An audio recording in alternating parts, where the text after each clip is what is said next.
Hello and welcome to episode I don't know anymore of Bad Psychics podcast. I am Z, as usual, and I'm Wrestling Z, and it's time to cover SummerSlam 2025.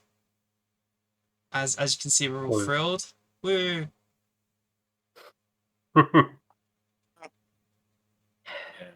Yep. Yeah, it's not the most enthusiastic bunch considering what happened last night. So we're filming on the Monday, so that's why we're very much so happy, so thrilled. All right, Yes, and I'm sure we'll get onto that later. we will get on. We'll have plenty of time to chat crap. Um, let's do the formal intros, and I worked very hard on these, and definitely didn't come up with them half an hour ago. Okay, I predict that this person's favorite wrestling match is the one from Shrek One. It's a Chuck. Why are you doing this? I don't understand. I was waiting for your facial reactions. Like, why didn't you register me saying Shrek would be about you? Because at least you get the dignity of having someone else with that. But no, it's Chuck and his tormentors all over again. Like, what is Yes. this? Yes. There was no reaction because you just stated an obvious fact. True. No, Yes. no. It's true. And now the other two I've actually got sort of themed with some and went to Shrek. I predict that this person is most likely to exit a steel cage by the door and be Jesse Ventura's number one enemy. It's Mal. You door user, you. Yeah, I mean, am I that much of a coward? Depends on the situation, I guess. I mean, it depends on where I'm exiting to. I'm exiting in. What's that meant to mean? I'm scared. All right. And then lastly, I predict that this person is most likely to spend the entire episode arguing about what is a unique advert. It's Michael. Because we're gonna get It's not onto arguing; it's not stating facts. No, it's because you've been I petty. definitely didn't spend all of night one claiming literally everything was an ad. By the way, I definitely Yes. didn't go. Yes, clearly the existence of that person holding up a Peru flag is an advert for the country of Peru. That counts. It very much made my night one hell. Luckily, night two slowed down and Michael wasn't there. Yes. Yes, I was happy Michael wasn't there. Definitely. No. But yeah. So it definitely night two was definitely there was like two more unique ones, so it wasn't that bad. But Yeah. let's get into the spreadsheet in a hole spreadsheet in a hole. Oh, and I already covered it. So we'll start with looking at our predictions we did with the matches, and we'll start with obviously the main event of night two, which I mean the actual match was good. It was a really good match. Nothing else happened. As soon as the bell went and Cody Rhodes held the title, nothing else happened. Yes. Yeah. So what happened was Cody won. He won after it was 37 minutes and 45 seconds, which we'll get onto that later. A very very very long boy, and the three of us said that Cody would win. However, Mao said that Cena would win. Do you have any regrets? Are you surprised? Not particularly. I was honestly kind of thinking that the Cena face turn might have been a double bluff, and they go, "Oh, I'm a bad guy all along," and we continue down the path of evil Cena, which now that I think about it, is probably better than what they did. But yeah, I'm not totally surprised. I guess they need to change it at some point. And also, nothing really happened with Rhodes at all during that. I would say they kind of just went, "Oh, they're both good guys, yay." Yeah, I mean, I think I think we needed Face Cena back because it just wasn't working, and like in ring, Yeah. it just clicked yesterday, whereas it hasn't been clicking at all when he's been healed. So Yeah. so yeah, I think that was needed. Yeah. And It's now Cena going back to his old stuff, yeah, isn't 5 it? minutes of Really, doom. like Yeah. yeah, Um, somewhere is comfortable. and now I'll just let Michael go off on the finish. Yeah, I have promised that I'm going to behave myself in the way that I word all of this because obviously I have to use the word alleged in front of a certain things I say because legally that is correct. Yeah. Using your eyes maybe less so, but but it was just bringing back Brock Lesnar is just the reminder that the WWE has no sense of morality, especially when it's now owned by TKO, who within stuff they've done with UFC have shown that they will do whatever they feel is going to make them money, even when it's so blatantly, obviously morally wrong. Whether that be still doing things with Conor McGregor and Dana White himself is problematic to say the least. But bringing back Brock Lesnar is a clear show that WWE only don't do things like that more so because they know they can't, when they don't think they can get away with it. The moment they feel like they can get away with something, they're going to just do it. You know, it felt like they've been pushing the boundaries a bit in terms of a lot of the political ideas they've been going around with recently. And this was just another step in that direction where they've gone, yeah, we don't really care about morality. Because for as much as you can say it's alleged, there are ongoing legal proceedings in which Brock Lesnar's name is mentioned, I think it's 40 times in very serious legal proceedings. Bringing him into work for you is like, so I saw someone word it as WWE have shot themselves in the foot so often I'm surprised there's foot left to shoot. Essentially, it's like you can't I can't sit here in good conscience and talk about anything else that happened without that being the clear front and center thing. When that is the end of your supposed second biggest show of the year, is something that is so obviously blatantly controversial and to many people clearly morally wrong.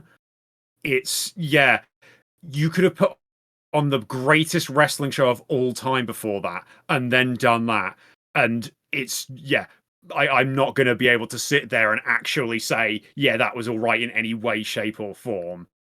I think wrestling as a whole has wild problems with, problematic people all over the place. It's not a singular company thing. But when there's people so blazingly, obviously doing things without any sort of regard for, the safety of other people around. This isn't this thing saying, everyone's immediately in danger because of Brock Lesnar, but you send out a message of, we care more about making money than we do about the safety of other people and, how other people will be treated. It's, it makes, it puts into perspective, I think for me, how unimportant the entertainment aspect of things can become when you don't give a crap about people, basically, and you so obviously disregard important accusations. For as much as yes, it is accusations, and innocent until proven guilty is a thing. It's a thing in a legal sense. It doesn't mean that you just ignore everything. I know it's complicated when there comes to accusations of stuff, but the solution to that isn't to just ignore them. That doesn't help anyone, except for people doing wrong things, basically. You have to be careful, and this is not being careful. This is not, innocent until proven guilty. This is basically going, we don't care about the accusations made. And it just, I think you can tell I'm not the only person here thinking this. I'm not the only person here who is so obviously blatantly annoyed about this. That's probably the best way I can word it without going off on a rant and just directly complaining about specific people and calling them every name under the sun. Yeah. Yeah, it very, very much was a choice to let Michael talk about it because Michael would be able to go on about it and make the right points. Because yeah, it's a shame. Like it just feels like one step forward, a million steps back every time, and it's just infuriating as someone who wants to be passionate about something, for it to then for them just to be so dodgy. Like, yeah. Without going I'd into say yeah, I will say it's a shame that you get situations like this within wrestling. Like I said that there's so many problematic people within wrestling because there's so many great people within wrestling as well. I think that is the majority of people within, who are fans of professional wrestling and people within professional wrestling. The majority of them will be brilliant people, some of the best people. But when there's just this such as pervasive, spread of problematic people, and it never really fully feels like it ever gets solved. Like you'll get these periods where there seems to be some level of accountability, but only to a certain extent. It's almost like some people have to take accountability so that others can get away with it. It is, like I said, it just ruins it for that majority that is so great within professional wrestling, and I think that's the thing that makes it such a big shame. indeed. It very, yeah. I think you said that perfectly there. Does anyone else have anything to say about the situation, or do they very much want to? Chuck has something to say. I do. Okay. What makes this worse too is that WWE could have actually come together and try to really talk a bit more about why they did this. But the day before SummerSlam things start, they made it bluntly clear by canceling press conferences from here on out that they're not about that. And I when we saw the moment as a watch party, people left quickly after I stayed on to watch the post game show. It did not help. Like, a part of it notably said when fans were cheering, "We want Cross." Yeah. And Triple H had the audacity to say, "Yeah, sure, we got him. We got Brock." Like, what? Dog? What in the world are you doing? And it's just it proves when it proves even more the realism of the pipe bomb back then, saying that about Vince, but then saying their doofus daughter, their doofus son-in-law, Yes, and their family ain't much better, and it's just like Triple H ain't prepared for anything like this. And they keep bringing him out there to the point where he can't even take a regular press conference, regular questions from people, that they had to cancel all that because he can't take that. And it kind of, even with the dodgy people that's at AEW so far, I'll give it to Tony that he keeps doing that. That he keeps doing the press conferences and taking as many questions. And that this weekend shows where, yeah, you have the top booker, but you don't really have a person that is a true front face for your company when it comes to the rough moments. And that's a problem that may bite them in the future. It may not, and they may not feel this now, because if you look on the internet and you see half the people that are mad, you see another contingent that is defending this, and it's just like, what are you doing? And it's just feel like in my mind, it's just like, oh boy. And it's just it just makes it weird to be a wrestling fan right now. Forget just even WWE, AEW, which, I was reminded a little bit about the dodginess of people in AEW as well lately. It just makes it rough to be a wrestling fan. I think you said something to me, Eloise, is like, being a fan of wrestling is like you're a fan of sex trafficking. It's like, it was a tweet. It's like people used to be ashamed because of what wrestling was, and now they're ashamed because people might think they support that. Yeah, it's just it disappoints me because I have a passion for it. Go ahead, Mal. Yeah, I don't know. I think I've just touched upon it, but it's just the accountability of it, isn't it? Like there's just like lack of any. Like it's like, I don't know. It's maybe we was being a bit optimistic and thinking we'd maybe learn something from the speaking out movement, which is literally all about this, all about sexual dodginess in professional wrestling, as an entire thing. Or And it's all cleaning up, and just no one's learned anything. I think there was I don't know, maybe some. I think there was even some misplaced optimism when Triple H came in that it'll probably be a bit better because it's at least it's not Vince. But I don't know. I don't. I think it's very much the apple. The apple doesn't fall far from the tree. Except the apple's not really his son. It's an orange. But yeah, it's yeah. Yes, Yeah, it's just frustrating. Better than Vince is not the aim. It should be a lot higher. The bar is a lot higher than better than Vince. And the thing is, I don't even think they're not really even clearing that at the moment, are they? Like they're not exactly. Don't know. They're not exactly being quiet about the various associations they have with various people. Let's just say that. Orange. So. Yeah. I mean, obviously there was a big fucking Trump thing, and well, the classic no politics in sports unless it's the politics we agree with, of course. Classic. Yeah. It's just like it's just frustrating. Like it's been when the speaking out happened, 2020, 5 years. Yeah. Nothing's changed. Yeah, nothing's changed. Gone backwards. Not much changed. Yeah, it's gone backwards, and I don't know. I think it's a struggle. You just need to just find somewhere that at least tries. You could argue AW tries, but there's also, I don't know, in some indie promotions that seem to have their act together. Don't know, Eve in the UK, for example, DPW in the US. They seem to have their act together about trying to be, not shitty. It's the only thing you can do. I know it's the juggernaut of WWE. And even though it's not a monopoly anymore, it still basically is. They're too big to fail at this point. Yeah. So the only thing you just do is just not watch it. Unfortunately, you are right. Yeah.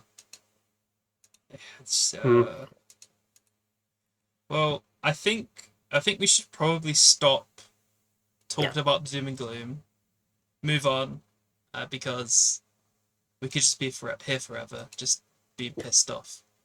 So, okay, so everyone got points on this apart from Mal, who said Cedar would win, and the points will look like this. So, everyone gets 5 points. Mal 0 points. All right. Yay. We will move on to another Night 2 match, which was Naomi versus Rhea Ripley versus Io Sky. And we were split down the middle here. Like, me and Chuck said Rhea'd win. And then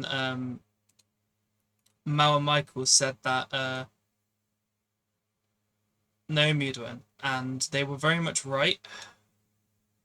So I wanted to go to Chuck, because Chuck wants to talk about this match, and I'll ask him if you think the right winner won, and also how the match was. I thought about the day of and how it made sense. I think the right winner did win. I think Naomi needed a marketing win, which I didn't think about at the time so much during our first go at our earlier podcast about predictions. And the match, I think, was at WrestleMania 41. That was a banger in itself. But I think this was a great match still. I think the way they were so in tune was, especially with Naomi being involved, that surprised me. I thought that would be a bit more botchy, and no, they were smooth. They were smooth and working together, all three of them throughout.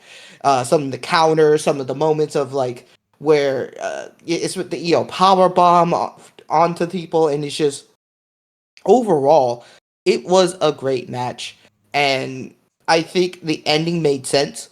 Like Rhea being so close to being Io, put the riptide, was at 2, and then just for Naomi to come in with the tights, 1, 2, 3, and take the victory and steal the moment. It's not even just stealing the win and the title, stealing the moment of Rhea finally defeating Io.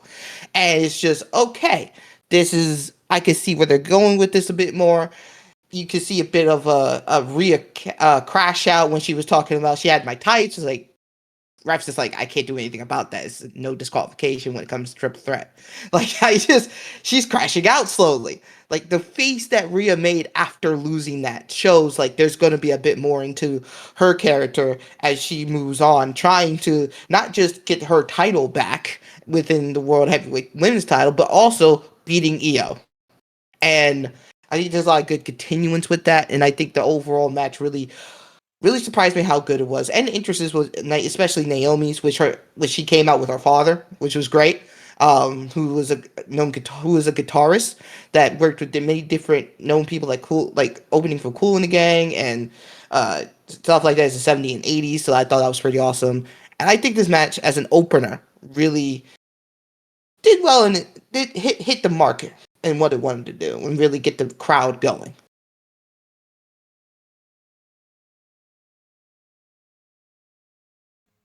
Okay, and also Mao,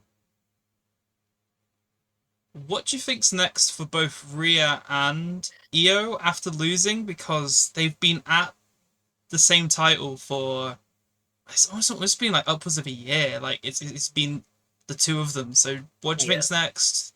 Yeah. I wouldn't mind them be moving away. It has, as you say, it's been a long time, and there's I mean, obviously, people want to be Ripley, but there'll be a point where it's going to get a bit samey, going for the same thing and winning and losing, etc. I mean, they could easily spin off the Ripley and Sky thing into a particular, grudge match. Nice, again, it'd have been like some big cage, last man standing, etc. Which would be pretty cool. So I don't think they've really done that yet, have they? Between the two. Whereas Naomi can go and wrestle someone. I mean, there's always Cargill. She's knocking around. And we'll get onto later. Her next match is Stephanie Fakura in Paris, yeah. Oh, yeah. Yes. So that's so Naomi does have an opponent next. So okay. Yeah, but we'll see what happens after that. But I imagine they got to do something with Cargill at some point. So whether she has a title or not at that point. But yeah, it's. I think it was the right decision here, just because it was so close after the cash in. Yeah. That would be a bit of a damp squib of a thing if she just lost it. Mm-hmm. Okay. So that means points-wise, both Mal and Michael get 5 points, and me and Chuck have 0. Okay, and then we move on to Gunther versus Punk, where 3 of us said Gunther would win, and the only one who said Pepsi Phil would win is Michael. So Michael, what do you think about that, and just give us a recap of the match?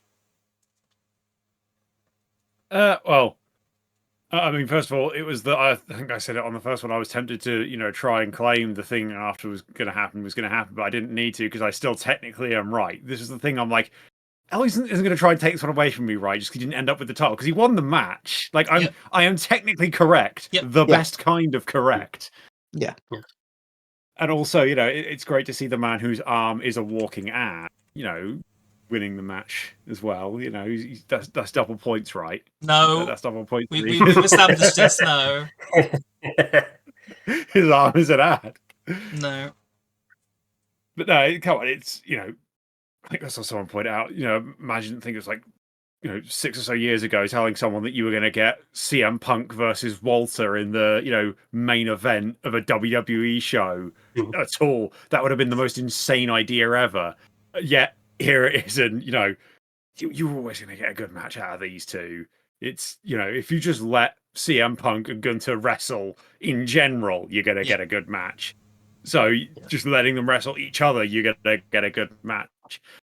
And then obviously everything that happened afterwards as well, it was it's a weird situation where obviously they've sort of they've tried to work everyone behind the scenes as well, seemingly, with the injury and that, which is great for, the fan side of it, where we obviously it's not like it's come out of literally nowhere, everyone was fully convinced he was injured, but it was still enough of a shock for, for them pulling that off. But it is also does leave, the sort of issue of losing a bit of trust behind the scenes potentially if you're actively lying to talent to try and pull these things off. If someone does legitimately get hurt, are they going to trust that that's real as well? So, yeah, but it's from the perspective of what was presented on screen, the way it works for the viewership, both, like I said, the match itself and what happened after it. Yeah, that's probably, best case scenario they could come up with for interest. Well, unless you're an LA Knight fan, in which case he gets, Cooked. he gets the match, and in kayfabe, Seth Rollins threw the match. Apparently, is what happened now. God, yeah. God, yeah. Well, I was gonna say something and it's just gone out of my head. This is great listening. So I saw Chuck had his hand up there for a second. Oh, yeah, I'll let Chuck talk. He's obviously got a point. Chuck, no, we'll get to you, Chuck. I just had to clarify something. So if this match, like the Punk won, he won it for 5. He had the title for 5 minutes, yeah, but he won the match, so that's why you'll get the points here. If it was a triple threat like Naomi did when she won her title, and Punk and Rollins won, no one would get any points. So just clarification there. Yeah, that's why initially I thought, when I was thinking about if I was going to predict Seth Rollins to win the title, I would have actually predicted it as him making it a triple threat, because of the whole thing of like him making sure Punk is never champion. Technically, he failed for 5 minutes. Yes. Punk was world champion, so everyone loses. But no, I said it was when I thought about doing that prediction, that's what I almost would have expected, the triple threat side of it. But I went on the side of safety, and as Naomi says, proceeded with caution and went with Pepsi Phil just winning the match outright, because then either he wins and keeps the title, or if this happened, I'm still sort of covered by it. So yeah, yay points. Yes. Yeah. Okay. I'll just let Chuck have the floor, because I know Chuck wants to say something. One quick point about the LA Knight. It's about understanding what Monday Night will bring, and how pissed off the LA Knight's going to be, maybe like run into the ring and be mad about what Seth did to him. That could be Seth's first opponent right off the jump. And I think that could be what the opening's for. Because honestly, I kind of believe the whole rules came from the very go from Saturday Night Main Event. Especially how that injury happened was so similar to him actually being injured against Jinder Mahal all those years ago, even before this. So I think that with what LA Knight did, like LA Knight could still have a chance to turn this around and get to be the first opponent. Yeah, I mean, also you bring up the match Jinder should have won, by the way. Oh my gosh. It's it's either going to be LA Knight or Punk. It could be a Punk rematch, yeah. Yeah. Okay, so we will go on to the points here, which ours. Oh, he's literally just Michael getting 5 points here and everyone else not. So thrilling. Yeah. Yes. I'm getting a lead here just to bottle it. It's fine. No comment. All right. We move on to it was another one of the night one matches. It was Tiffany Stratton versus Jade Cargill for the women's championship, and that was indeed a Tiffany Stratton win, which me and Mal predicted. So yeah, if you want to give a rundown of the match, Mal, and if give your thoughts. Yeah, this was a bit of a weird one. It wasn't that long, which I don't know. I guess we kind of should have anticipated. This was spoilers. One of the shorter matches of the night of the entire thing. Yep. Which I don't know. It's I guess with it being Cargill, who's still a bit iffy, and Tiffany Stratton, who's still pretty new. I guess we could have saw that coming, but the way the match went, it was perfectly fine. Nothing sensible enough for women's match. Nothing too strenuous. And then Stratton winning completely clean, sort of surprised me. There's no Naomi bullshit or Cargo bullshit in either one. It does make me think what they've got planned for her. And to be honest, because that's another big-ish loss they've done. So yeah, just the ending just felt a bit weird. Like it just, I mean, I guess it's a not what you expect sort of scenario, but it just felt weird. Really. Sorry, I just come up with the idea of like the tagline of this pay-per-view. There's like the 2-night pay-per-view is SummerSlam 2025. The ending was weird. Just from every That is match, true, yeah. the ending was Yeah. weird. So there was lots of really weird endings, including the main event of night 2. Just lots of just weird, strange shit that doesn't. Ending to the show overall. Yes, it just doesn't. Ending. Doesn't make sense. Yeah, I don't know. I mean, I can see what Cargill's going to do. Obviously, they've done Naomi's there. They just do that, but it didn't exactly make her look like a particular, how to say, threat. Really, I mean, I guess they could just build her back up as per normal because she looks the best. But she's maybe getting towards being a bit of a bottle job at this point. When you talk about earlier who would be the next contender for the world title, this is like who will be next. This is it right here. Yeah. Who's next for Stratton? Like this is where it gets a little weird. Like we don't really know where this can head now with her coming again. Not really anyone. Julia? He's still US champ. I don't think they're. But are we gonna then get to lose it? And there's not much, is there? Nope. Yeah. Just give it Chelsea Green. Yeah. just make Chelsea Green world champion. Not complaining. You know what? Yeah. I would be arguing a little bit back then, but now I don't mind it. I actually don't mind it. Before we get to the points, I just want to also just make a point. This match was 7 minutes long. Yeah. It is the shortest match on the card, excluding the cash-in. And yeah, for example, if someone would have had this as the shortest match, I would have given them points because the cash-in wasn't. We didn't know that it was going to happen for sure. In my opinion, this doesn't look good for WWE. You know, being like, oh yes, the shortest match will be a women's match, and it will be the title match, like one of the titles that we meant to care about. It's the shortest match. It's another just annoying thing to add to the list of really annoying things that WWE has going on at the moment, and it's they can't book anyone right. So we'll go to the points for this, which means me and Mao get 5 points. The others have nothing from that. And now we'll go on to a match where finally I was right. Solo versus Jacob. Everyone said Jacob, and I saw the vision of MFT bollocks. Yes. Because if you didn't see it like Michael, it was just lots of interruptions. At one point Jacob was handcuffed to the top of the cage. Which lasted about 1 minute. He just immediately ripped it off. He just ripped the handcuff like he split it in half and still had it around his wrist. Yeah. And then it was just bollocks. And Solo like crawled through the door. He didn't even walk through the door. He crawled through the door. He like slithered. And then fell off. Yes. And then it was indeed a match. And I was gonna give this one to Chuck. What did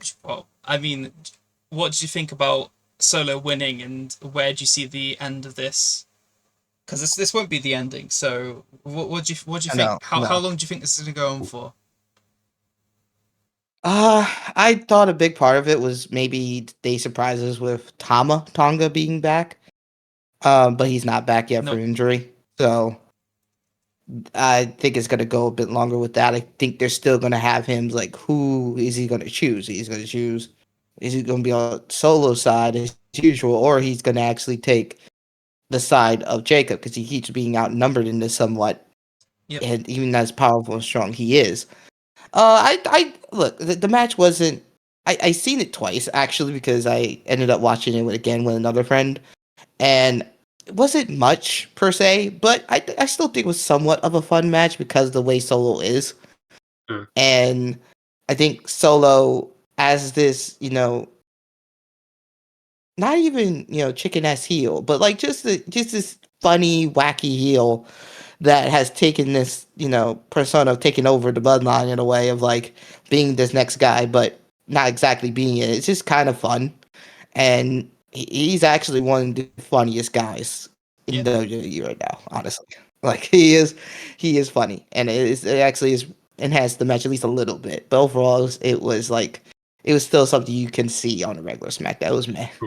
Yeah, I get that. Yeah.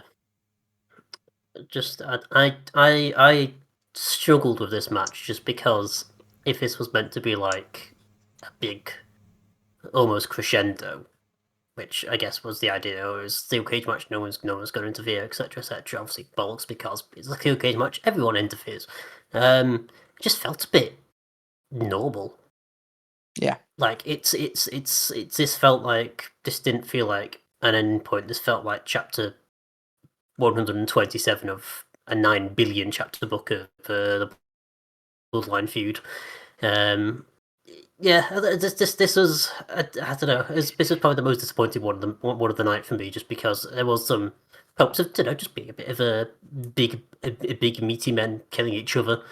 But oh well, Jacob Fatu killing Solo sneaking out of it, but just fell a bit flat, I think. So, in my opinion, I don't think it was ever meant to be a end of the story. Like it was very much it's very much in a feud. It's a stepping stone of okay, I'm outnumbered. Let's go steel cage match, and it's very much the very archetypal. Oh, it still didn't keep them out. How are we gonna stop them? And then eventually he'll get allies, and then they'll somehow be able to deal with it that way. That's very much what the story's going to be. So I think it did what it needed to. I enjoyed it. It was very like kind of we just had a few heavy matches. We need something a bit more light, and then it was like in the middle of the card, so it did its job. But yeah, I don't know. It just felt a bit normal. I think I guess what Chuck said is just you could replay this and swap any of the Bloodline people in really, and it would have just been the same because it's just the usual bollocks, but with a metal fence in the way. Yeah. The moves off the cage at the end was cool. Which wasn't even during the match, yeah. It wasn't even during the match, no. That was cool. No, we just lock in the two goons that we don't like as much and feed them to the werewolf. Yeah. The ones I don't believe. Oh, and also there was a random big Jim that showed up and then got killed, and then showed up again at the end. Like Jimmy used to kind of just was there. Yeah. Yeah. It was interesting. I enjoyed it, but I like bollocks, so there's that. All right. So points wise, it's 5 to me, nothing to everyone else. Yeah. Woo. Okay. Exciting. Next, we go on to one that honestly, I mean, we can talk about it more because of the match, but there's not much interesting points wise because we all went with Lyra, and Lyra lost. So just like give this one to Mao. Give me the rundown of Bird Lady losing. I'm gonna say this match was really good. I enjoyed the sort of the way they did the no DQ stuff, and all that stuff. This was again the tagline of the show ending was weird. It just makes you think, what are they going to do with Valkyrie unless they're going to give her a big, shove up the card, which would be good. And yeah, I mean, obviously they're aiming for Becky and Bailey. They were going to win that back with the interference, and you did the accidental. Oh no, you hit you hit the person I was meant to hit. Oh no, stuff. But yeah, this was a very good match, let down by a bit of a weird ending, I would say. Lots of like nice weapons scuff, really. I think there's a fair the usual bits with crowbar versus candlestick thing at the start, which was a bit absurd because who wins a bit of flexible wood versus literal metal? Or an ECW wrestler? Yeah, Lyra used an actual bloke as a weapon. Yes, an actual bloke as a weapon. Yes. Crowbar. Yeah, and the Ziploc thing was also quite interesting. Although there was a part where she very much slipped out of it. That I don't think anyone was noticed, but I kind of kept quiet about. But she noticeable she slipped out of it and she put herself back into it. It was good, and I mean it was what we expected between Becky and Viking. They're good at chemistry, know what they're doing. They've worked together probably before in the land of Ireland. Yes, really good, and then the ending was just there. The land of Ireland, yeah. At the end, Bailey showed up and then cost Lyra accidentally. Yes. Michael, what do you think's next with this feud? Because obviously Lyra cannot challenge for the title anymore. So what do you think's next with Becky and probably Bailey, and then how would Lyra play in that? I think there's the obvious, like, them running Becky versus Bailey for the IC title, just a 1v1 sort of thing going forwards. I think that, having those, more established names going after a newer belt does help it a bit. Obviously, I think with the IC title especially, there was a lot of the, like, people, originally it was like the people who hadn't been in, either just come up from NXT or hadn't really had proper singles opportunities, like, so it was a lot of, like, Lyra and Dakota Kai, especially early on. I think that it was good, but then I think you kind of do need to bring people in like Becky and Bailey. It's just like the big names going after this belt to make it seem like it's something that people would want. I think that helps that. I think this probably offers an opportunity for Lyra to go, have matches with some other people again. Because obviously she's done a lot with Becky and Bailey over the last, most of this year at this point, it feels like. Potentially it could be, I know I've seen certain, like, I don't know if it's actually legitimate rumors or anything about like some sort of draft or something happening in the not too distant future. Potentially Lyra gets shifted over to go, either challenge for, but either the belts on SmackDown. I think I'd love to see her go after the, the world title over there. Sort of have her win the thing, because she is very good. I think people are starting to realize that Lyra is very, very good at wrestling. She's one of these wrestlers where she's got over by letting her wrestle. And I know to a lot of people in WWE, that's a weird concept of, wrestlers being good at wrestling can, be helpful. And, sometimes being good at wrestling is more important than having a catchphrase. I know, scary concept, not having a catchphrase. But she is one where, just let her have lots of matches, even if it's just like week after week. If you've not got a specific plan, she's one of these people you can just, chuck her matches each week, give her enough time to put on good matches, and she will do, and that will get her over. In the same way, like Io Sky had the same thing. She got over by having good matches. She got over by being a good wrestler. Let Lyra do that. She can do the other stuff. Like people are like, oh, she do promos at all. She's not, it's not like you give her a microphone, she gets scared of saying words, or like she can't be entertained. Like if you saw anything she ever did in NXT with Tatum Paxley, that like it was dumb fun, but I love me some dumb fun in wrestling. So call up Tatum as well, run them as a tag team again. You could do that easily. Like Lyra is just, there are so many things you can do with Lyra. Losing this is far from the end of the world for her.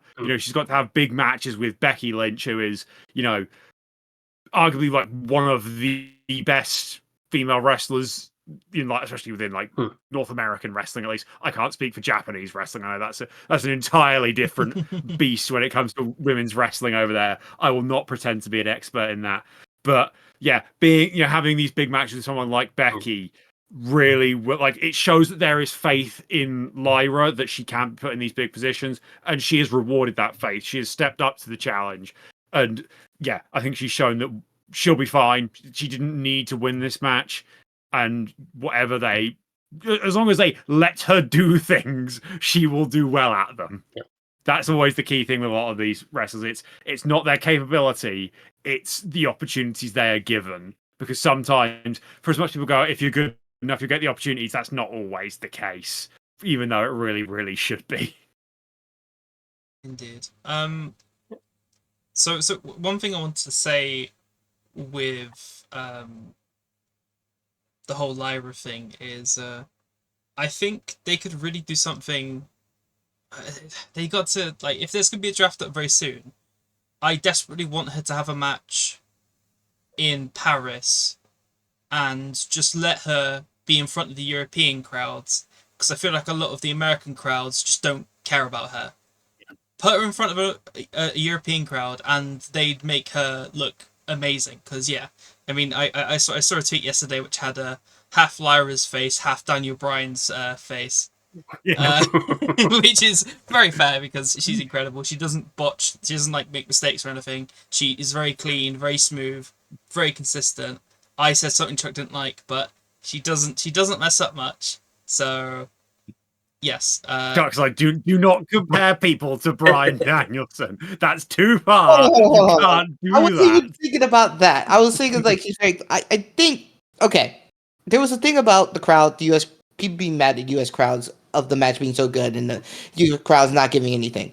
US crowd I saw it the match again, and I feel like we missed a lot of early botches early on, especially with some of the moments with like it kind of was a bit of a botch fest early. Yes, I kind of think it was a botch Chuck's fest trying early to on. defend the It got Americans better here. Mega throughout. patriot Chuck. I don't. No, hold on. I'm mad What at the this fuck is because wrong with it? during the match they did a Mexican wave. That's disrespectful. I don't think anything you can say can defend that. That is pretty rough, but I feel like early on was a bit botchy, but it did get better. It did get better to really really good match. It was a bit of like, especially the chain one, where it just felt like the chain spot kind of like pushed over.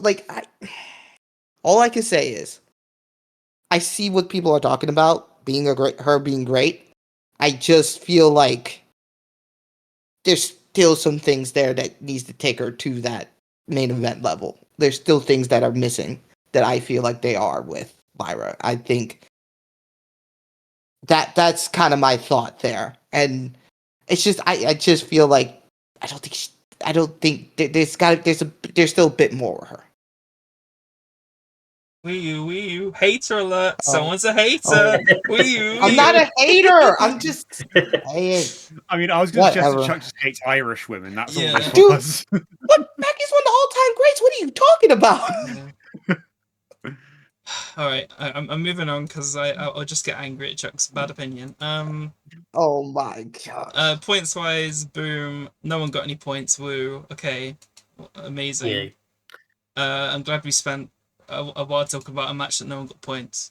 All right, next we go on to oh yes, Dominic Mysterio versus AJ Styles, the IC match. Yeah, this is indeed a match. Three of us said Dom would win. Three of us were right. Michael said AJ would win. Michael was wrong. Chuck, give me the rundown of what happened and if this was This the right was a decision. fun match. I think this was a fun match. I think this was a lovely homage to Eddie Guerrero. And it was 20 years ago on that weekend where he and Rey Mysterio faced off in the ladder match for Dom's custody. And it just yelled Eddie. And I loved it because, you know, as a man who still misses Eddie to this day, who was one of my favorite guys throughout his time, throughout all those years of WCW, using him a lot in WCW NWO Revenge, and then going on to like WWE and doing what he did there, and just Latino Heat, the title reigns, the classic matches he would pull with like greats. Some people that sadly can't talk about anymore for obvious reasons, but like Redacted. overall, yeah, it's a legendary career, and it's a legendary guy with such charisma. And I loved how AJ came in with his son with the freaking lowrider just to get into Dom's head. Some of the the hats off to Eddie to another level. The chair the way that they did the chair shot spot where Dom was doing his usual chair shot being laid out, gave it to Styles. Styles quickly putting it on his head and Yeah. laying down too. Even added the twitch in the leg, like he really got hit in the head. Like that was amazing. I loved it. And the ending. When you really correspond that ending with AJ, getting the calf crusher in, which I was worried about there. But, taking the shoe off, it's like, wait, what is this? And then, Dom taking the shoe back, hitting him with it, and then the frog splash to win. And all this time is Dom actually outsmarting. Like, he knew that AJ would go after that leg again, go after that calf again, and just unzip his boot. And it's just like, that is ring psychology there that I enjoyed immensely. That match was fun. This AJ Styles likely last run has been fun, and I hope it continues in different ways with other people. Yep. And then a brief question to Michael. As Chuck alluded, this is probably AJ Styles' last SummerSlam. How do you feel like it being a sort of passing the torch to Dominic, and then also like AJ's last SummerSlam was against Dominic? Like, do you think that's good, or do you think we'll see him at another SummerSlam, or how longer do you think AJ's got in him? It's hard to tell. I think it comes down to what AJ really wants to do. If he wants to just sort of go out at a point when he's still, very capable wrestling, but almost like he just end, like he's still full time and then just ends, or if he wants to sort of almost end a full time run and then sort of do a bit more part time. That will sort of depend on how long he drags out. I feel like AJ will just sort of keep going full time and then stop, which will probably end it a bit sooner. I reckon. Like we're probably talking within the next, like at least within the next couple of years. I'd be shocked if he didn't retire within the next couple of years. I wouldn't be surprised if it was, if he did call it by say WrestleMania next year. Like this isn't me saying that he can't keep going longer than that. It's more so what he'd want to do, because AJ's one who's shown, over his career, he's not just going to do things to try and make a bunch of money. He's doing things, both what he thinks might be better for his career, but also what he thinks is better for his family as well. Like there was a bit early on in his career where, you can correct me if I'm wrong on this, I'm pretty sure it's like he turned down a contract with WWE so they could stay where they were, so his wife could basically learn to be a have so that she could have her career first.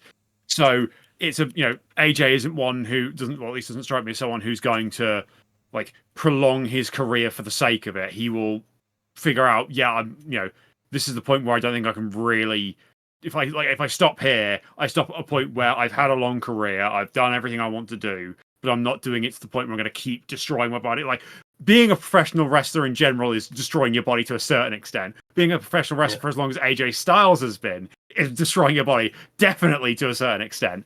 But like before he does, like basically he can walk away from wrestling, not be wheeled away from wrestling, essentially. Indeed, yeah. Like it's better than him like very much being immobile and still resting. Yeah. If he goes out in his own accord, then yeah. I think Chuck just wants to make a comment. So yeah, Chuck. Like what you said about hobbling out, let's not forget that the fact that he's back wrestling again is amazing, because he had that devastating leg injury against it was Carmella Hayes on a SmackDown that people thought career done. They thought he was done for good as a wrestler, and he came back from that. I don't that's amazing for the fact he did, and he feels like, okay, yeah, I came back from that, but how long can I really keep it going after coming back from that and making these great matches and stuff is really something he's been, it looks like in interviews he's really been thinking about more and more lately, saying that he doesn't have much more in me, he said, and that he can really, wants to really go out on his own terms, so. Yeah, that's kind of where that thought is. Like, I don't think he has much more time, but just glad seeing he's going to have fun with whatever time he thinks he has left. Yeah, for sure. I agree. It's very much the end, but it's not over yet. So, all right, and we'll go over to points here, which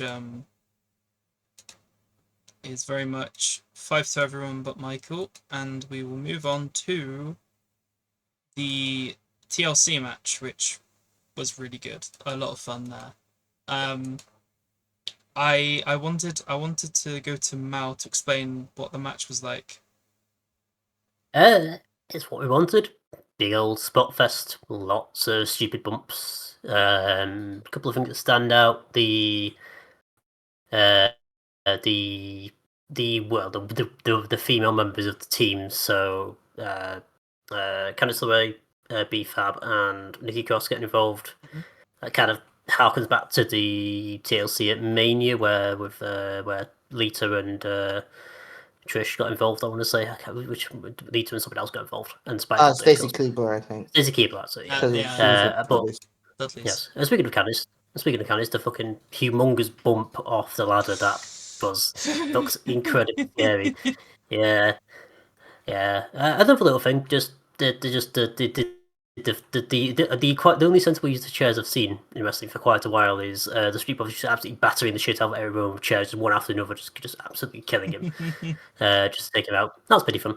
And yeah, loads of usual sort of big corner dives into the tables by various members of every team. It's just lots of, again, spot fest. We wanted a spot fest, we got a spot fest. And the way it's winning, I think although I said Fraxium, I didn't mind.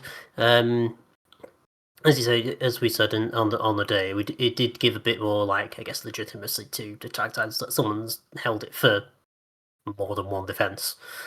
And he was for a long time. So yeah, don't know what they're going to do with it. I guess there's enough teams there just to chuck anyone in, and they can do something. Hopefully, Fraxim, that'd be cool. Yeah, I agree. Fraxim is fine. Yeah. So yeah, we were very much split down the middle. This one, Fraxium got 2. Me and Mal were wrong, and White 6, who won, were picked by Chuck and Michael. So points wise, that gives Chuck and Michael 5 points. As we move on to another tag match, which was the Judgment Day versus Charlotte Flair and Alexa Bliss, which very much, I mean, I was the only one that said Judgment Day would win, and I was wrong. Yeah, do you want to give a comment about this match, Michael?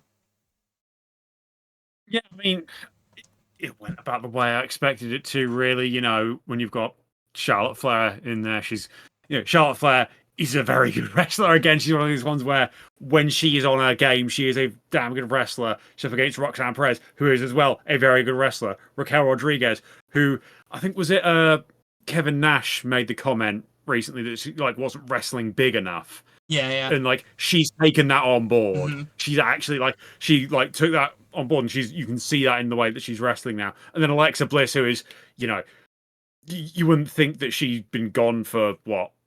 It was 2 years before she came back at the start of the year, and then she was off again for a while because they didn't know what they were doing with her. She is I don't think she quite gets the credit for just how she is a damn good wrestler as well. She obviously, everyone knows how good she is with the microphone in her hand, but she is just overall a very good wrestler. You've put them together, you're always going to get a solid match out of them. I'm glad they let it go longer than I thought they were going to. I thought they were going to, as I said earlier, with women's wrestling, they have a tendency to not really give them time to do much. They let them do plenty with the match. Charlotte and Alexa were able to wrestle in a way that continued their weird we're not friends thing in a way that people find entertaining. So it's a good mix of good wrestling and telling entertaining story, because yes, you can do storytelling within the actual match itself. That works as a thing, and that they did that within what they needed to do. And yeah, I think putting the belts on Charlotte and Alexa is the right call.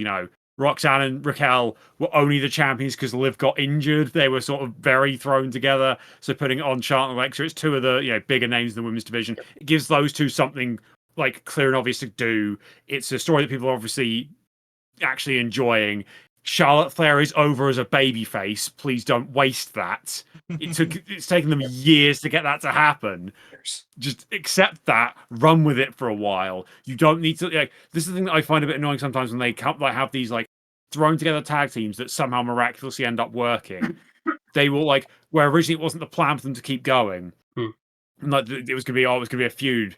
Even when they do sort of run it longer than they were planning to, I still feel like sometimes they get cut off too short. I'd like to see this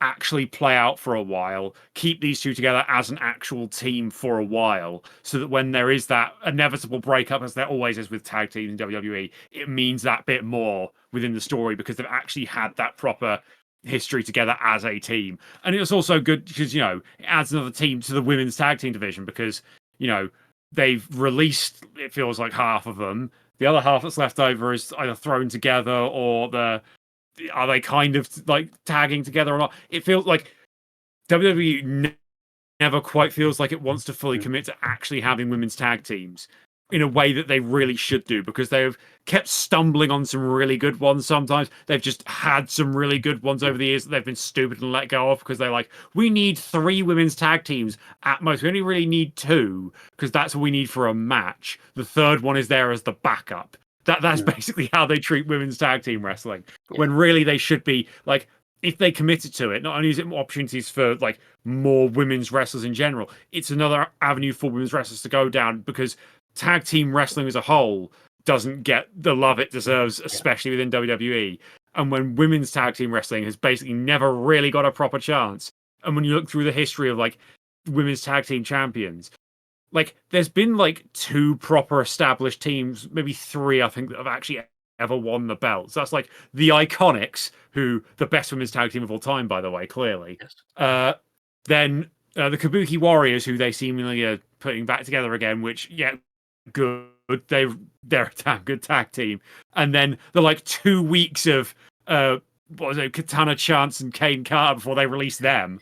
So yeah, basically, I think by hopefully having, if they can actually stick to having Charlotte and Alexa together as a tag team with these 2 more established names, it might actually force them to care a bit more about those belts. They have at times, and they've had it with like back when it was Bianca and Jade with the belts, they cared about it that little bit more. So I'm hoping that, again, especially when it's someone like Charlotte, who also has a very, seemingly has at least some sway backstage with how things, you know, with what her creative is a lot of the time. I'm not saying, oh, she's got creative control, but like they listen to what Charlotte says, is more what I mean. Hopefully she can use some of that to, you know, keep this run going with the tag belts and actually get a bit more of a, you know, it gives Charlotte something different to do so that she's, you know, not just winning the world title all the time. And it also might give more teams around, like within the women's tag division, something to actually, you know, properly sink their teeth into. Yeah. For sure, yeah. So I was the only one that said Judgment Day would win, so everyone else gets 5 points, as that's what it looks like. And then we will move to another tag match, which was the Roman Reigns and Jey Uso versus Bron Breakker and Bronson Reed, which very much everyone got wrong apart from Mao. So I'll let Chuck talk about this match, which very much was indeed a match of all time. I mean, it was a match of all time. I think the wrong people won. This is the first time I'll be saying that the wrong people won. I think it should have been Breaker and Bronson Reed, because I think the fact is just after they beat them, all of this momentum's only really going on Jay, because the rumor is Roman Reigns is going to take time off again. Yeah. So no, he's not taking time off at this point. Him not wrestling is the norm. He's part-time. It's not time off. He is officially a part-timer at this point. I'll admit that. That's an understatement. A part-timer is like someone who works 2 days a week. This guy works 2 days a year. This dude's basically retired. I wouldn't say retired, honestly, but part-timer, I'll say. And I think you give more momentum to the guys that really could have taken it, that needed it in a way. And talking about tag team issues, like you talk about the women's tag team division, the Raw men's tag division is getting disrespect too. There isn't much there going on. I will always be mad at the fact. I will always be mad at the fact that they they put Fraxium in SmackDown's tag division rather than Raw's, where they could have really done special stuff there. There have been more spotlighted out there as a top tag team rather than being in such a division of great tag teams and being kind of lost into it. So I'm kind of like frustrated with that. And this was another opportunity to establish them as a great tag team and even down the line putting the tag team titles on them. But no, that didn't happen. And I know later that night showed, oh yeah, they kind of almost was like ruse. They almost was like also they were talking as well like they weren't gonna win. They just wanted to beat the crap out of Reigns and Jay, which they sort of did. But it was still kind of frustrating when they got the win, and it's just like, okay, you just did that with a guy the two people that don't really need those wins, to be honest with you, and another one that's not even going to be around for a while after that win. So, like, he may be there Monday night just to do like an angle where he'll just get beaten up again and go away, but it's just you had a chance to really establish some people with this win, and you didn't do it again. It's like, win. Yeah. Indeed. Well, they kind of showed why Jay got the pin, not Roman. Because Roman's fucking off. That does explain a lot. Yep. Yeah. Indeed. Okay, and now we are gonna go back to the points, which for this is very interesting because once again only one person gets any points, and that was Mao, 5 points. And now we'll move on to. Okay, I'm gonna have to say this all, aren't I? Sami Zayn versus Karrion Kross. Had Kross won, Zayn would have had to admit that Kross was right and Zayn was not a good person. Since Sami won, Kross had to admit that he was wrong about Zayn. I think I got that right. Yeah, the stipulation of all time. Who's the unlucky soul that's going to talk about this one? Malteser Falcon. Yay. First off, did they even do anything with the stipulation? I reckon it'll be a TV thing. Okay. I think it'll be a Raw. Okay, I was going to say, because the thing that happened after the match was nothing, really. Yeah, this is, I think Michael touched upon it, really, when we were predicting this. This is chucking the Cross people a bone, going, hey, you got to watch on SummerSlam, which was very forgettable, and he lost. Kind of, don't know, yeah. And then, the match was there. It did indeed exist. I genuinely can't remember much that happened from it outside of the Sammy won with a haluva kick. Iron pipe was given from Scarlett gave Sammy the pipe, and he threw it out. Sammy just chucked it away. Yes. Yeah. Oh, that was the actually important thing for the match. Yes, thank you. It's I don't know. It's I mean, at least Sami Zayn got a win. He's preparing him for his eventual Royal Rumble and World Title win next year, hopefully. And yeah, Karrion Kross is just, I don't know. Michael said just going to get released and he'll pop up in TNA 6 months' time. Yeah, no, they're just using one NXT anyway. It's called the little back door. We get to still use them, but don't pay their wages. Yes. NXTNA. Yep. All right. I'm gonna move on so we don't talk about NXTNA and piss me off some more. All right. I mean, the Hardys were there. Yeah, I don't give talking about their match. Bound to Glory. I don't give a flying. I care about even less. Like that actually angers me. We're gonna have like four Devon's wrestling again. Four old timers who won't be able to move very well. Yeah. Jeff's gonna try to kill himself. Devon's gonna be immobile. Fucking Bully Ray's gonna be even more immobile, and Matt Hardy's not much better. It's gonna be bad. I have to counter with Bully Ray part. He has been wrestling a lot recently. It's like, is he mobile? But yeah, kind of, because Nah, true. that's another thing. But yeah, what worried me is Devon because Yeah. I found out that he's still like almost a year out from having a stroke. So, oh boy, Yeah. oh no. Anyway, I don't want to talk about this anymore because it's annoying. Okay, yeah, we can move on. Yes. Points. Mal and Michael got 5 each. Me and Chuck got 0 from that. And now we're gonna go on to the last match.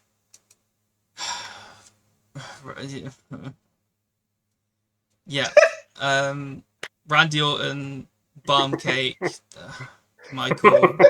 Fucking talk. What you wanted to talk about this? Talk about it.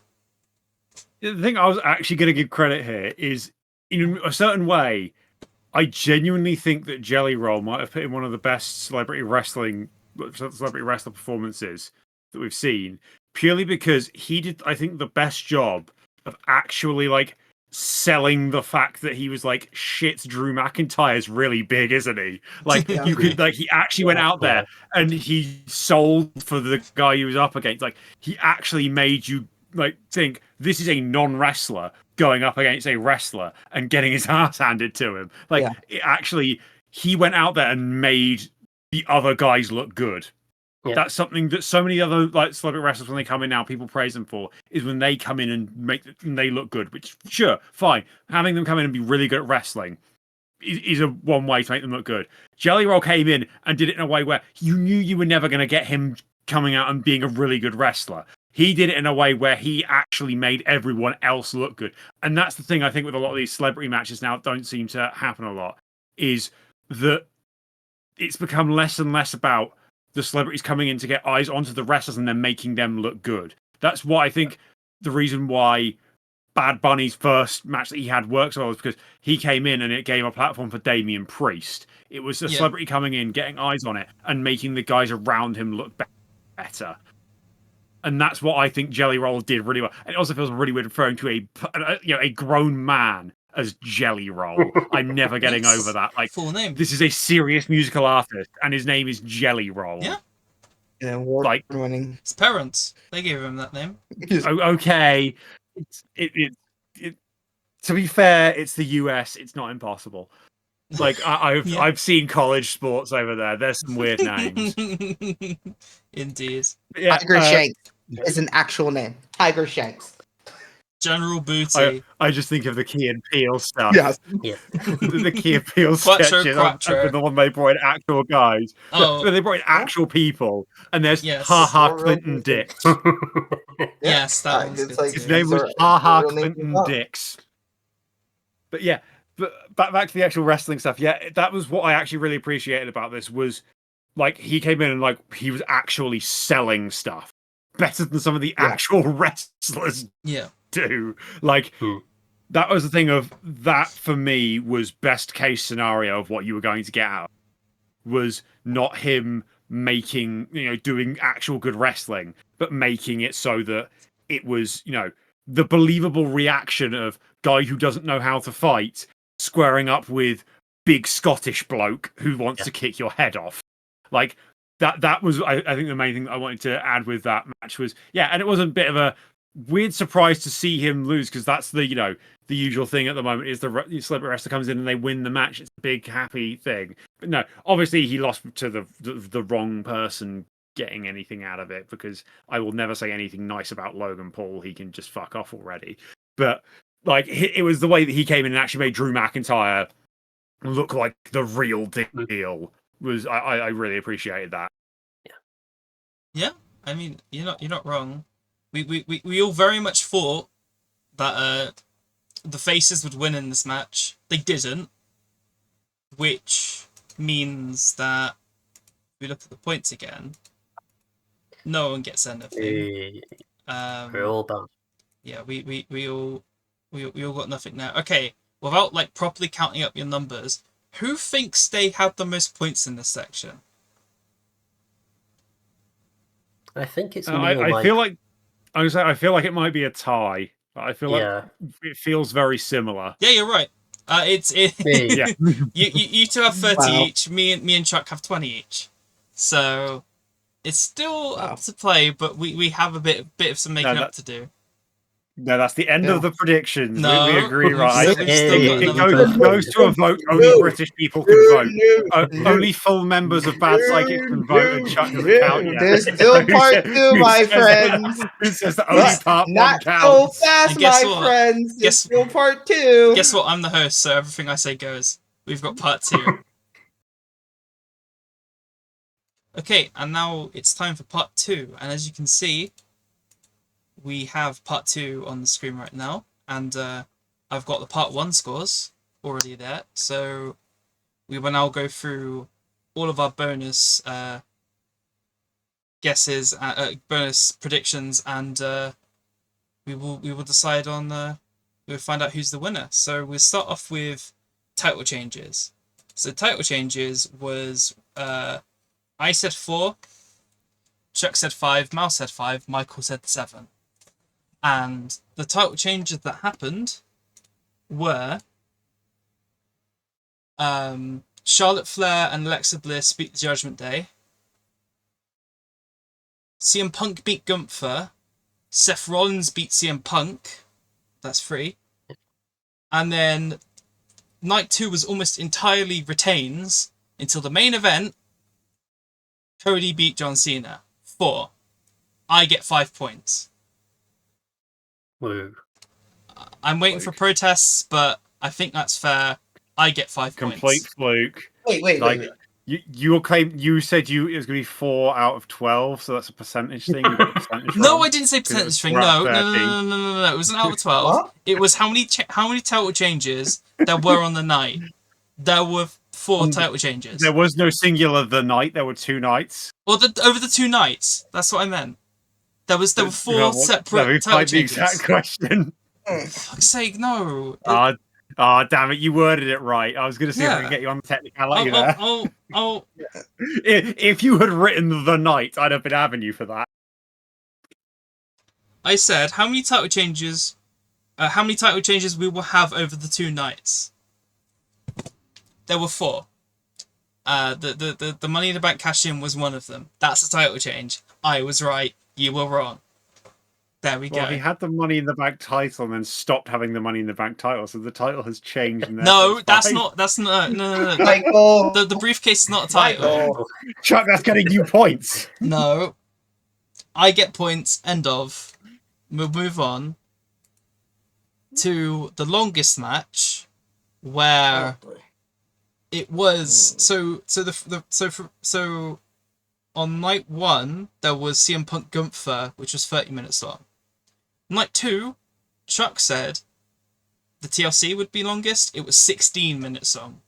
Arguably one of the shorter matches, or like a middling match, because there was so much spots and randomness going on that it was quite short comparatively to what we think. Cody Rhodes John Cena was 37 minutes long. So that means everyone else gets 3 points for getting that right. As you can see, we got 3 points. Alright, and now the shortest match was on night 1. We're not including... I mean, even if we include the cash-in, it wouldn't have made a difference, because no one said Tiffany Stratton, Jade Cargill, or a cash-in. So no one gets any points, because Jelly Roll was... that match was...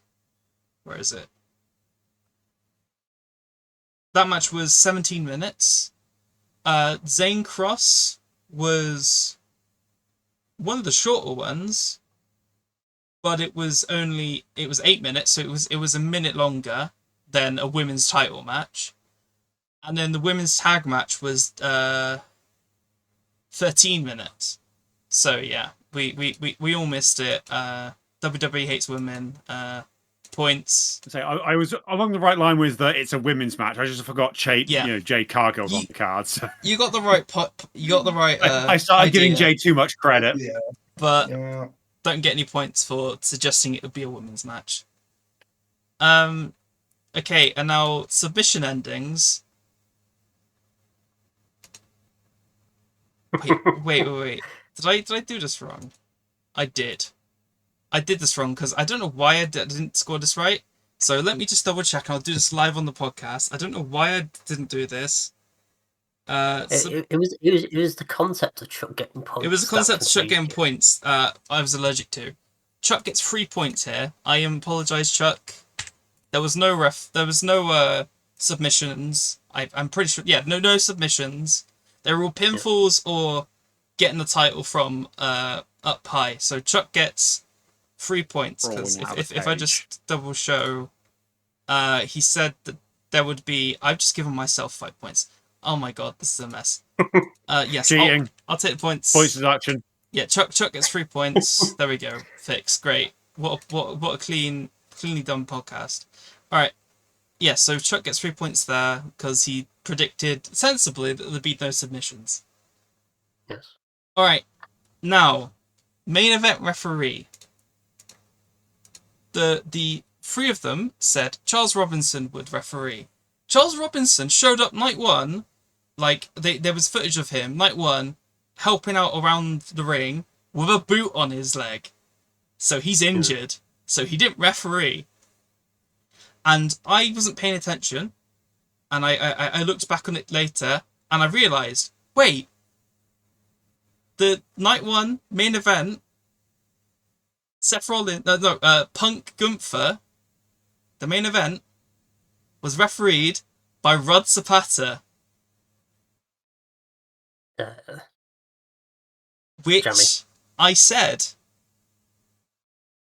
Gunther Punk was Rod Zapata. So, by that logic... Oh my god. Oh god, of course. Okay, let's just do it this way. I get 5 points because Rod Zapata refereed the main event. Yay. Any protests? I mean, No. because he did referee the main event main event. So yes, him and his very aggressive fake tan main event was in the main event. We good? We're not protesting. Yeah, no, No there's no protest. protest here. I mean that was mainly angled. Give me at time. I'll Michael. come up with something. All right, no, okay, it's passed. Boo-hoo. Sorry, Michael. All right, ref bumps. Which once again, we said 4-3, 10-3. There was no ref bumps. Yeah, there was none. I was genuinely surprised by that. Like, I was thinking that'd be at least a few. There was a moment of contention in the Styles Mysterio match for us there that we thought was a ref bump, but I looked at the match again later on. Yeah, you thought it was. You thought it was a ref bump. Well, someone else, no, me. It was me and Hannah in the thing that thought it was a ref bump. I was.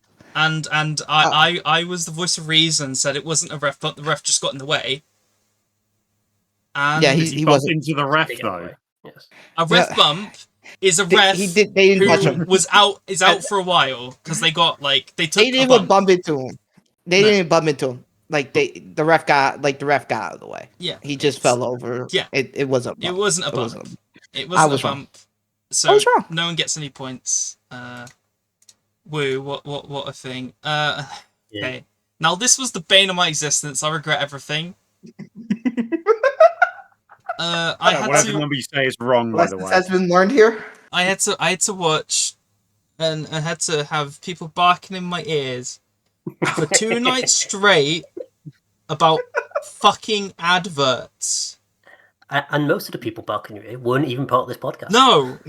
Andrew's saying that there was like 200 and whatever. Like, no, that wasn't. He's impartial. He isn't. He's just trying to piss me off.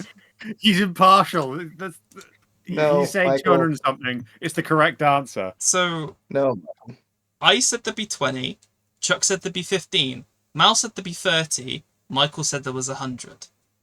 I counted 27. So that means that Mal gets 5 points, and because of my ruling, I get 2 points. Because I said second place would get 2 points. That is true. And 20 is closer than 100. How to 27. Yes. And all right.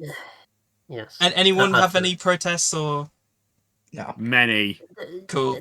Oh, this guy. I'm not guy. CM Punk's arm is an advert. This guy. Yeah. I'm not going to protest. It's just depressing the amount of adverts that were on the show, wasn't it? 27 unique companies sponsored Yes. the 2 nights and were read out. That's not counting all the duplicate ads that have been on night 1 and night 2. And that's also not counting the ones that are just in the stadium naturally. Like, yes, yeah. So yeah, it's just I don't know. It's America, I think, just shove adverts in the way. Can the result of this be ducking Chuck points for being American? Oh. Like that feels fair. unfortunately not. I'm the voice of reason here. All right, and then we'll go on to our bonus questions, which, without spoiling too much, is pretty pointless for us to go through, but makes it interesting for the final points. So, my bonus prediction was someone will have a Hulk Hogan tribute on their gear. I didn't see any. No one else saw any. So, it was +2, -2. I get -2 points. Chuck's one. Well, will we see a Cody Rhodes heel turn? Cody Rhodes is still face, so Chuck gets -5 points. To be fair, Chuck's prediction was just asking the question, and the question was asked. It was changed. It was made into a statement. So I'll take the -5 points. Yeah. Mao's was 6 or more matches have outside interference. It was close. It was 4. Yes. You counted 4. The Judgment Day not interfering and the main event being surprisingly clean let me down. Indeed. It looked like there was going to be a comeback of all comebacks when the Becky Love Valkyrie match had a random outside interference I wasn't expecting, which I absolutely went mental for. But no, sadly yes. And then, unfortunately, Omos did not appear. Fortunately. Yeah, he was in the wrong state. I saw on his Instagram on like night 1, he was in like Texas with me. Yeah, but I'm like, it's not happening, is it? No. All right. Also, Mao got -5. Mike got -8.